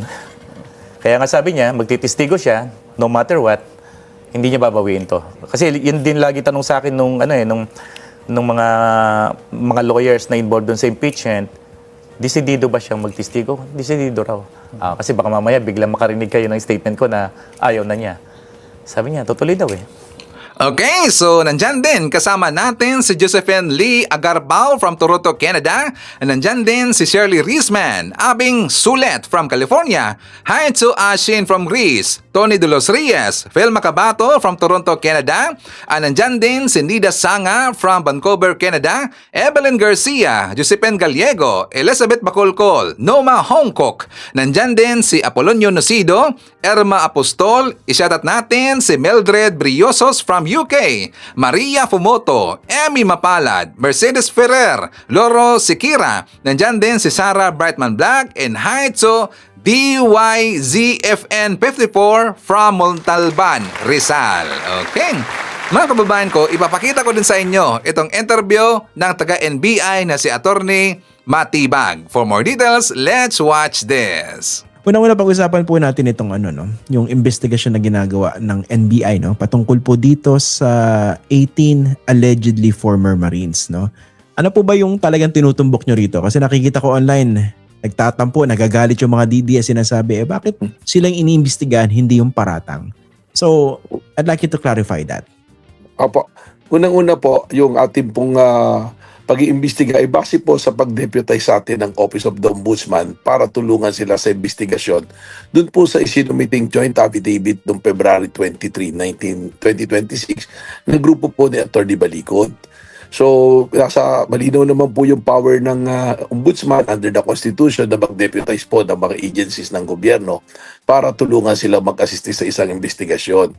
Ngayon, ang pag-iimbestiga po natin, tinitingnan po natin yung lahat ng anggulo dahil bukod naman po sa aligasyon nila doon sa mga sinasabing tumanggap ng pera na dinilibira nila, kailangan din po nating i-validate yung mga report sa atin kung ano talaga yung dahilan sa paglabas ng affidavit. At ganito po, tinatanong po muna natin yung nagrereklamo at hindi naman po natin inaalis na kung dumating po na makita natin ang ebidensya, kailangang ipatawag yung mga taong binabanggit nila. Hindi po tayo magdadalawang isip na ipatawag sila. Ang example ko po dyan, sir, is kung halimbawa po kayo nagreklamo sa investigador, sa pulis, hindi naman po agad pinupuntahan o tinatawag yung inireklamo. Tinatanong muna, ano ba yung nangyari? Ano yung istorya? Ano ba yung mga ebidensyang meron ka? At ano yung dahilan ng pagreklamo mo? Yung personal circumstances mo, tinatanong. At pag nakita po na may basehan yung iyong reklamo, saka po tatawagin yung inireklamo. Ang problema po nito, ayaw po yata nila Atty. Balicod, nila Atty. Topacio, na tinatanong yung grupo nila. Ang gusto nila, dahil sinabi nila sa affidavit, puntahan nyo na, tawagin nyo na kagad yung aming mga narireklamo. Hindi po ganun ang proseso natin sa due process po natin. Malinaw naman po sa konstitusyon yan na kailangan talaga merong malinaw na investigasyon at parehas na investigasyon sa lahat ng taong maaring nasasangkot po. Yan po yung isang parte niyan. Yung isang parte pa po, tinitingnan din naman po natin ano ba talagang motivasyon ng paglabas nito. Dahil may mga report nga po na maaring itong 18, yung consent nila vitiated dahil baka may panunuhol, may pananakot, o kung ano man pong dahilan para lumabas po sila. So far, ano po ba yung nakikita nyong bakit hindi pa kayo nakukonvince na dumiretso na doon sa sustansya ng kanilang aligasyon? Ano yung mga nakikita nyong agam-agam o perhaps inconsistencies doon sa kanilang kwento? Marami pong report doon po sa 36 pages including sa na-affidavit nila, including po doon sa annexes na niyan. Unang-una, yung sinasabi nga po, 36 na individuals, isang affidavit lang. Hindi naman po talaga bawal yung joint affidavit. Pero ito po, napakabigat na mga aligasyon at 36 at 18 tao nagsasabi, hindi naman po yata pare-parehas ang partisipasyon dahil ang salaysay po, yun po ay personal recollection ng iyong ginawa, yung partisipasyon sa isang bagay. Kaya nga ang request po namin kanina sa kanila, kanina sana, mag-issue kayo ng isa-isang statement. Ano ba yung partisipasyon mo? Yung mga larawan na nandoon, sino bang kumuha nito? Asan ang original nito? Ayaw po nila kasing pumayag na tatanungin isa-isa. Ang gusto nila, isang buo sila magkakasama. Ganun na po yung ginawa nila sa press conference pag sinundan lang po natin yung ganun, parang baka naman maging hindi tayo parehas po doon sa mga taong inireklamo at hindi po namin papayagan yung ahensya na gamitin para mag-fishing expedition. Kung may malino po talagang reklamo, magkaroon po ng direktang pagtuturo na itong mga taong ito gumawa ng masama, ito yung ginawa nila para mas madali po ang investigasyon. Pero yung po, isa yun, number 1, 36 pages, iisang istorya, 18 isang affidavit. Pangalawa, may mga claims po doon. Lumabas na sa mga interview, may inconsistencies na po kaagad. Pangatlo, may mga claims po na sinasabi na itong mga Marines na ito, kasama rin sa 103 na employees ni Saldico noon, ay napabayaan. Kaya nung nagkaroon ng hindi na sumisweldo, may mga kumausap, lumabas, nag-affidavit po ng ganito. Kaya po tinitingnan namin lahat ng anggulo. At yun pa po, yung sa air taxi, yung claim ni Sergeant Tube na sila'y nagdala ng pera sa Ilocos nung nakasama si Saldico. Nung naglabas po ng certification yung air taxi, walang lag sa call lag na nagkasama si Sergeant Tube at si Saldico mula 2023 hanggang 2025. Pero kanina, sa interview, sabi kagad, hindi, 2022 yun . Yun na po precisely yung gusto namin makita. Asan yung detalye? Dahil doon sa paragraph 44 po ng kanilang joint affidavit, wala namang sinabing date kung kailan. Ang hirap po noon, parang kami ang naghahanap ng ebidensya para magkaso ng malinaw. Samantalang sigurado po sila sa kanilang claim na nag-deliver sila ng pera sa mga nabanggit na personalidad. Opo. Naintindihan ko yung pinanggagalingan ninyo bilang investigador, no? Dahil kayo nasa NBI. Pero ang inisip ko rito, I may be wrong, no? Baka naman kasi hindi ang objective dito ay para magpakulong o makapagsampa ng matibay na kaso. Baka naman po ang intensyon dito, makapaghabi ng kwento, makapag-sow ng confusion, at makapanira at magamit ito for something more serious politically. Ano po ba tingin niyo? Eksakto na nga po yan. Kasabi nga po sa anggulong tinitignan yan. Yung timing po. May nagsasabi siyempre, nilabas, ba't binanggit? Isinama bigla isang affidavit po. Ang dami inakasahan. COMELEC, Bucor, pati ICC po, di ba? International Criminal Court of Justice. Ang dami pong binanggit. Kaya teka muna, kasi kung ganun karami, hindi po pwedeng isang affidavit kasi po ang isang impormasyon, ang isang reklamo, dapat isa lang yung binabanggit po. So, ano po ba to? May conspiracy ba? May ganito po ba? Kaya nga po, lahat ng anggulo bilang NBI, tinitingnan po namin yan. Kaya yun po sa puntong yan, yung sinabi nyo yan, kasama po sa konsiderasyon namin yan. Kumaga, to rephrase the question, does it concern you and the NBI? Sabi nyo kasi ayaw nyo magamit, di ba? For a fishing expedition. Baka rin magamit kayo bilang tungtungan o plataforma para makapagpakalat ng ganitong mga propaganda. Alam niyo, isa na po yan, napakaganda po ng sinabi nyo na yan kasi napapansin ko na dumating talaga sila at kanina doon dahil maraming media nagsalita nung papasok, parang galit na galit, nagbalik, sabi maganda yung patungo at salamat dahil kami pala ay tinuturing na witness, hindi kami suspect. Sabi ko, teka muna, wala namang gano'n na sinabing kayo witness na. Persons of interest kayo. Pwede kayong witness, pwede kayong biktima, pwede kayong perpetrators.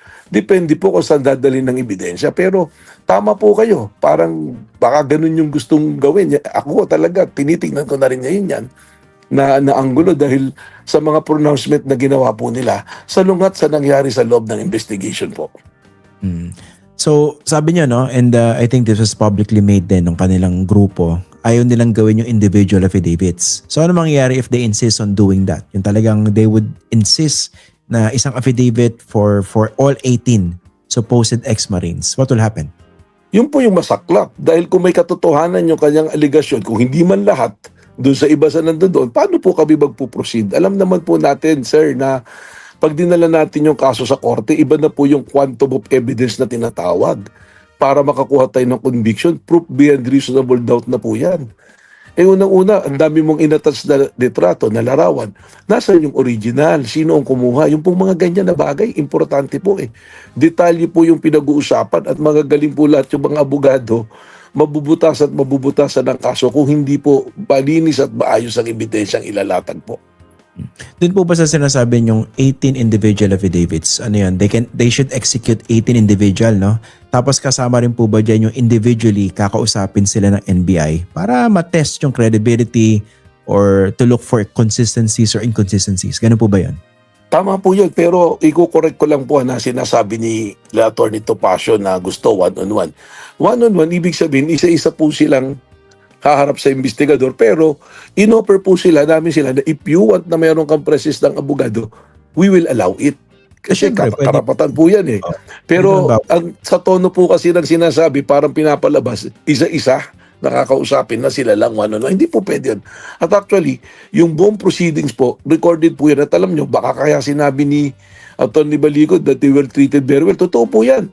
Pinaghanda pa namin ng tubig, kape, pagkain, hanggang tanghalian po. Kasi nga, ang instruction ko pa sa mga investigador, exercise maximum tolerance. Kasi alam ko na nga po, ayokong gamitin platform o tuntungan na ito, NBI, ahensya ng gobyerno, ginigipit tayo. Yun na nga po yung iniiwasan natin. We are trying to be very, very fair po sa lahat. Na actually, hindi naman namin kailangan ipaghanda pa ng pagkain yung mga yan, pero alam namin medyo magtatagal. Ipinaghanda po namin dahil gusto nga namin po ipakita parehas yung treatment. At sinisiguro ko po, ulitin ko, kung talaga sila mag-i-execute ng individual affidavit at tutumbakin nila sino yung dinilibiran nila, sino yung humarap at kinausap at mali ebidensya, kahit po kinabukasan, hindi ako magdadalang isip na pa-issue po din ng subpoena yung mga taong binanggit po nila. But until that happens, or let's say hindi po mangyari yan, mukha po ba mangyayari, hindi nyo papatulan itong kanilang kwento? Opo, mahirap po eh. Kasi baka may iba talagang pakay. Kaya nga po yung ibang personalities na pinapatawag namin, yung background po nun, tinitingnan namin kung ano po naging pagkilos at pagganap nila sa mga nakaraan pong panahon na meron po mga ganitong pangyayari din. Siyempre, kaya nga din po namin pinapagsalita sana si former Congressman Mike Defensor. Alam naman po natin yung kasaysayan niya sa pagpuproduce ng mga witness. Yan po yung mga anggulong tinitingnan po natin. Ito nga pala, no? Ano po bang basa niya rito kay former Congressman Mike Defensor? Kasi, di ba, mayroon siyang pahayag, if I'm not mistaken, wala akong kinalaman dyan. Pero siya yung popronta, siya nagsasalita. Anong basa niyo sa kanya? Yun nga po yun eh. Yung sinasabi mong wala kang kinalaman pero todo banat ka na, sinabi ng 18 Marines, ganito, ganyan. Kung talagang nanisigurado rin po kayo, bilang isang Pilipino, karapatan po niya, kung may alam siyang korupsyon, may ebidensya siya po mismo magreklamo. Mag-file po siya ng reklamo. Nasa batas naman po yan. Kahit sino po sa atin ay may obligasyong magreklamo kung may natuklasan tayo pong katiwalian. At lalong-lalo na, very active po siya, isa siyang personalidad. Nakita ko rin po yung sinasabi niya, bakit naman panggigipit ito? Dahil pati asawa ko pinatawag. Hindi po kami ang naglagay sa sitwasyon na yun sa asawa niya. Siya po, dahil yung sasakyan na ginamit ng mga Marines, nung chinek po namin sa LTO, sasakyan nakarehistro sa asawa niya. At sabi nga po namin, tinitignan namin lahat ng anggulo, gusto po namin malaman, ano bang partisipasyon niyo po dito? So far, anong base sa mga nakalap ninyo, ano bang tingin niyo sa partisipasyon dito ni Mike Defensor?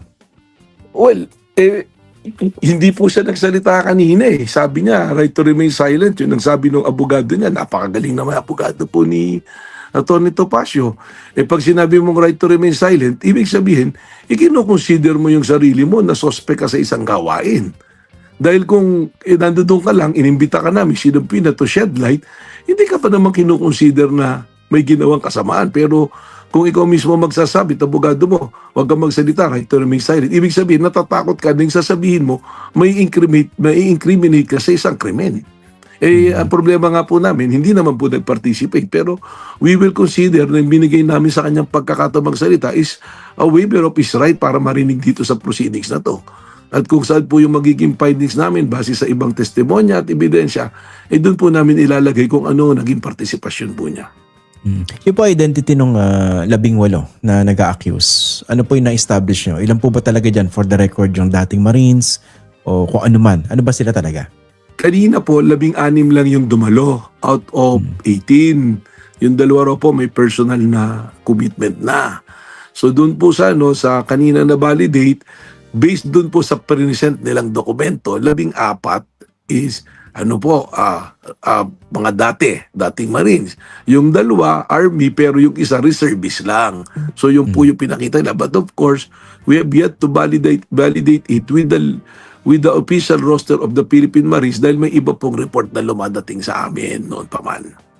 Yung po Which yung established. is, ano po yung report na dumarating sa inyo? Well, not all of them are members of the Marine Corps. Yung po. So, pwede nating tingnan doon sa Marines. Kasi ginamit nilang pangalan, 18 Marines.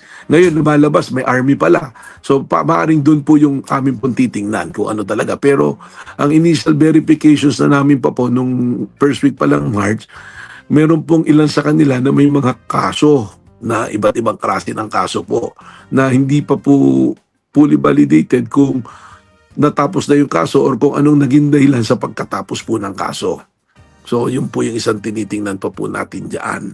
Kaya nga po yung masusi yung investigation, medyo marami po kaming mga ahente at investigador na ina-assign po dito dahil yung 18 nga po, napakarami. Kaya para dumali po sana pare-parehas yung investigasyon at kung sigurado nga silang merong dapat ireklamo at kasuhan doon sa pinakaman, pinakamaganda po talaga mag-issue sila ng individual affidavit po nila saying kung ano yung participation at diretsong ituro yung mga tao po na inaakusahan po nila. Yung po bang, pero na-establish po ba na yung 18 na yon talagang nagtrabaho kay Zaldico? And kung ganun po nga, ano pong nature ng kanilang serbisyo? Well, yun po yung claim nila at sabi magdadala silang certificate of employment kay Zaldico pero hindi naman na po kami masyadong nagdududa roon dahil meron nga pong retired general na siya yung nag-recruit doon sa 103 na naka-detail kay Zaldico at sa mga connected na company sa kanya at mga taong connected sa kanya. Pero ito pong 18, ito po yung isang na tinitingnan namin anggulo kung bakit hindi namin kaagad maipatawag yung mga pinapangalanan nila. Doon po sa 18, identified yung 8. Yung 8 po, na hindi naman nagtrabaho directly kay Zaldico, kundi po sa isang individual na nagtatrabaho for Zaldico. Na nagsalita na po, nagbigay na ng statement nung Biyernes pa po. 8 po doon sa 18, hindi nagtatrabaho Hindi kay po Zaldico. kay Zaldico nagtrabaho. Kanino siya nagtrabaho? Kanino sila nagtrabaho? Doon po sa PR ban na binabanggit na na trace po namin yon, yung media man na sinasabi nila at nagbigay na po ng official na pahayag na yung 8 talaga ron sa kanya naka-assign. Kaya po 8, 4-4 na nagsishifting po. Nagtrabaho doon sa PR man, tama? Opo. Yung As PR man, driver and security po. Opo. Yung PR man, anong connection naman niya kay Zaldico? Siya po yung ginagamit ni Zaldico para sa kanyang mga media relation, mga PR po niya, yung mga ganun po. Pwede po bang pangalanan nito? Or hindi po? Pakisuyo na lang po, pasensya na, wag po muna ngayon kasi we are also a concern of his security po eh. Kasi may mga nakarating sa aming report na hinahanap po siya eh. Nung malamang nagbigay po ng statement Pahayag. po sa amin. Opo. Okay. Yung ba binabanggit yung dating general na nag-recruit nitong 103 individuals, tama po? Para mag-work Opo. kay Zaldico? Tama po ba? Opo, tama po. Sabi niyo sa previous interviews, PMA, member ng PMA batch 75 po, no?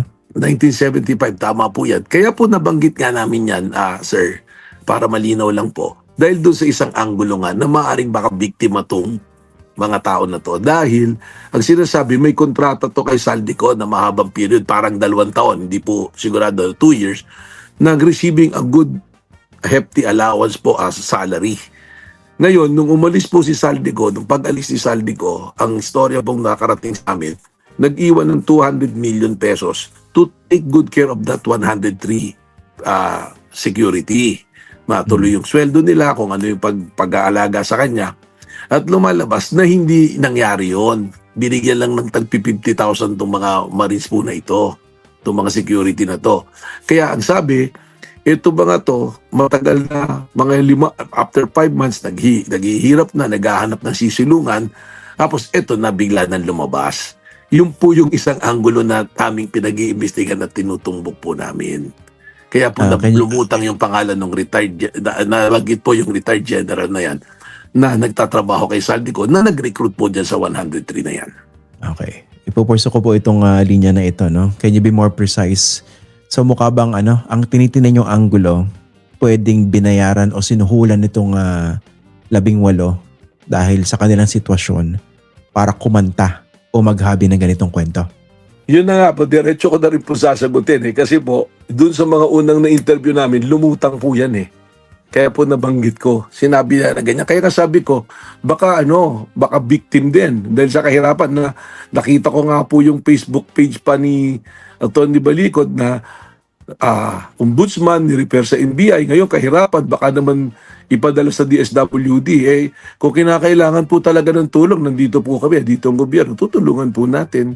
Yung pong mga ganun na patutsada, mahirap na sanang patulan. Pero baka kailangan po talaga. Kaysa naman po mapunta pa sa paghahabi ng mga istorya o paggawa ng mga bagay na mali, tutulungan po ng gobyerno. Tutulungan po namin sa NBI. Yung dating general na binabanggit ninyo, ano po ba yan? Nagserbisyo sa police, sa PNP o sa AFP? Sa Philippine Army po. Alam ko naman po siguro, more or less, kayo po mga nasa media, may idea na rin kayo kung sino. Kaya lang, may sinisiro lang po kami mga bagay, may mga sinisiguro lang po kami. At eventually, tatawagin din po namin. Tinatapos lang po sana namin kung talaga magpa-participate itong 18 at yung mga unang personalities na tinawag, mas mapapabilis po sana yung pag-usad natin dito sa pag-iimbestiga po natin.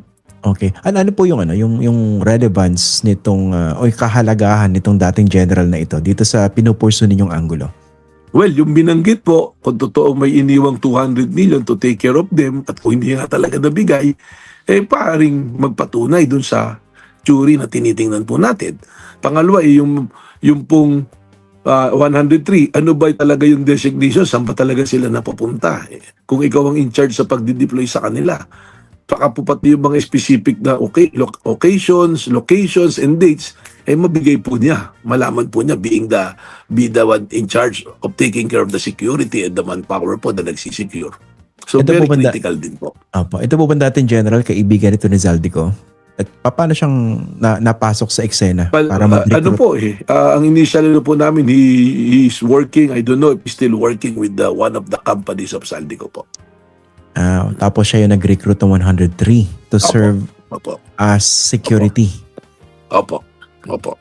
Okay. Ito po bang dating general na ito ay cooperative po ba sa inyo? Nakausap niyo na po ba ito? Hindi pa po, wala pa po. Yung po aming mga binabalagay na yan, mga leads pa lang po doon sa mga investigasyon po naming nauna. Doon po sa aming mga naunang investigasyon po. Opo. Ito si Zaldico. Nasa na po ba ito? Nabanggit ng Pangulo, nasa Portugal, no? Ano po bang efforts from your end to basically try nung to get him pumasok back? po ako, February 21, isa po yan sa una kong tiningnan. And a few days before po ako pumasok, meron pong communication na kailangan may mga documents na i-submit po para to complete para po yung ating pong coordination with the Interpol for the red notice lumabas. And nung pagpasok ko po, it was already been submitted and completed na po. We are continuously coordinating with our counterparts sa Interpol po. Tapos ito po namang sa Portugal, yung sa NCB nila, yung national government po, tuloy-tuloy din po yung pakikipag-usap namin. And we are also coordinating with other agencies in the country like DFA kung ano pa po yung mga actions na kailangan gawin. As to the DFA, yung pong 2 passport niya, yung official, yung diplomatic passport po niya at saka po yung personal passport were both canceled already po. Dito po sa 18 ano ba magandang term? Napanood ko kayo kanya kinorek nyo, no? Hindi tamang sabihin dating Marines lahat yan, hindi po ba? Opo. Okay. So yung 18 nag-aakusa. Eto, tapatin ko na po kayo sa tanong, no? Sige po, opo. Nasa likod po ba nito mga DDS? Nagko-control po ba sa kanila mga DDS? Ginagamit ba sila ng mga Duterte o Duterte forces para pabagsakin itong si Bongbong Marcos? Well, pag titignan mo po yung mga personalities involved, it's also a possibility. Saka pag tiningnan nyo po yung social media, pati po ako ngayon, target ngayon ng mga DDS, nakita ko yung mga binabanat sa akin. So, we will also look into that. Saka, ayun naman pong mga, like yung sila, si Atty. Topacio, nasa PDP laban siya, spokesperson. Sino bang sinusuportahan ng PDP laban? Si Congressman Mike Defensor, dating Congressman Defensor, hayagan naman din pong sinasabi yan. So, that is also a possibility. Tinitingnan po natin yan na hindi po natin pwedeng isang tabi po. Meron po bang extra spice yung mga banat sa inyo bilang dati kayong sumuporta sa mga Duterte? Dati kayong PDP laban, no? Mas matindi ba yung banat sa inyo nitong mga dati nyo kasama? Matitindi po ba? Binubuhay po pati yung mga luma na issues po. At saka hindi lang po yan. Personally, been receiving po ng mga sumbat, siguro short of threat or baka threat na rin po. Pero kasama po siguro sa trabaho natin yan. Anong pinakamalalang nakukuha nyo lately? Well, yung kanina nakita ko, meron talaga ginawan pa ako ng parang yung video pinagdugtong-dugtong, yung pati yung mga matagal ko nang nakaaway, pati yung mga video na luma na lumabas na po. Pero okay na lang po siguro. Yung aking pong Facebook account, nag-post ako, nakasama ko yung ibang opisyal ng gobyerno, inattack ng trolls. Nagulat ako, 90,000 na react, puro laughing emoticon. Sino ba yung mga gagawa pa noon? Nga kasi meron kayong cybercrime division, hindi po ba? Wala ba kayong balak silipin yan? Kasi sa ordinaryong pagbasa, kita naman parang lumalabas na merong coordinated amplification nitong Maleta story. Balak niyo rin po ba silipin yan? Actually, ginagawa na po namin, sinisilip na namin, and today also, it was a busy day today for NBI po. May coordination po kami with Meta.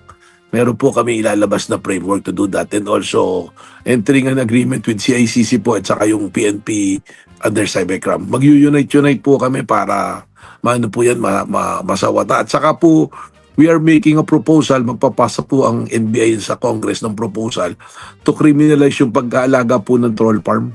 Baka kailangan ma-address po natin. Medyo marami pong gumagawa ng ganyan So, yung framework lang po kung paano namin siguro gagawin yun na lang po siguro. Yun po yung isa sa way forward namin po. At sinisilip naman po namin yan. Para Director, bilang dating PDP, mga nakasama niyo yung ibang mga nambabasya inyo ngayon, mga dating kasama niyo rin sa side of the fence, Pero bang pagsisisi o regret sa bahagi ninyo na nakasama niyo itong mga to at one point? Ngayon, kayo yung ginugulpi sa social media.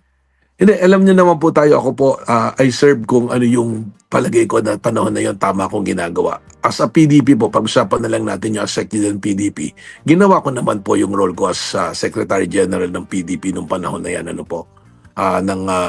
wala sigurong pagkukulang. Katunayan, kaya sila may partido ngayon na naagaw sa grupo ni dating Senator Coco Pimentel. Tayo po yung instrumental dyan. Siguro hindi na naman po natin pagsisihan dahil nung time na ginawa natin yan, yun yung pakiramdam natin na tamang nangyayari. Pero alam niyo po, noong 2023, October, nung naramdaman ko na mukhang hindi yata dapat manatili dito sa ganitong sitwasyon, ako naman po maayos na nagpaalam. At nanahimik po ng medyo ilang panahon. At pero nang tayo po ngayon tinawag sa serbisyo ngayon, ang mandato ko po ay yung mandato ng NBI at sa tao. Hindi naman po doon dapat doon sa nag-appoint sa atin o kung saan.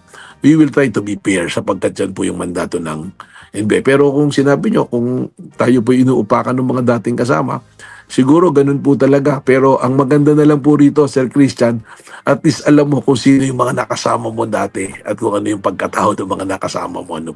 Okay, so kasama din natin, nandyan si Soledad Manibo from Winnipeg, Manitoba, Canada. Hi to Romeo from Lancaster, California, Abby Smith from Arizona, USA, Jane Rabara from UK, Rodelio Filipi, nandyan din si GC Kim, Joselito Rivera, China Angeles. Kasama din natin si Nati Lapitan, Van Velegem, Flaviana Avila, Alice Madayag from Russia. Hi to Fernando Ginabe, Noel Serrada, Rogelio Inigo, Noel Serrada. Nandyan din si Marcelo Tambalking, Gina G, and hi to Jay Manlangit. Okay, so mga kababayan ko, yan ating manakalap na mga balita ngayong araw. Kung nakaabot ka po sa portion na to, sana nakapag-like na ho tayo. Libre po ang mag-share. Libre din na mag-subscribe. Again, maraming salamat sa mga viewers na hindi nag-skip ng ating mga commercials. Thank you so much. At before natin tatapusin ang ating programa ngayong araw, sana sabayan nyo si Sir Ivan para sa ating live messaging prayer. Panginoong Diyos, sa araw na ito ay lumalapit kami sa iyo na may pusong mapagpakumbaba. Ipinapanalangin namin ang aming mga kababayang OFW na naapektuhan ng kaguluhan at digmaan sa Middle East. Ingatan mo sila sa bawat sandali. Ilayo sa kapahamakan at balutin ng iyong kapayapaan at proteksyon. Bigyan mo rin ng lakas, karunungan at gabay si Pangulong Ferdinand BBM Marcos Jr. upang magampanan niya ng maayos ang kanyang tungkulin sa pagprotekta at pagtulong sa sambayanang Pilipino. Naway manaig ang kapayapaan, pag-asa at pagkakaisa sa aming bansa at sa buong mundo. Sa iyo namin itinataas ang lahat ng ito. Idinadalangin ko ito sa pangalan ng ating Panginoong Jesucristo. Amen. So maraming salamat mga kababayan, and I hope to see you again on my next video.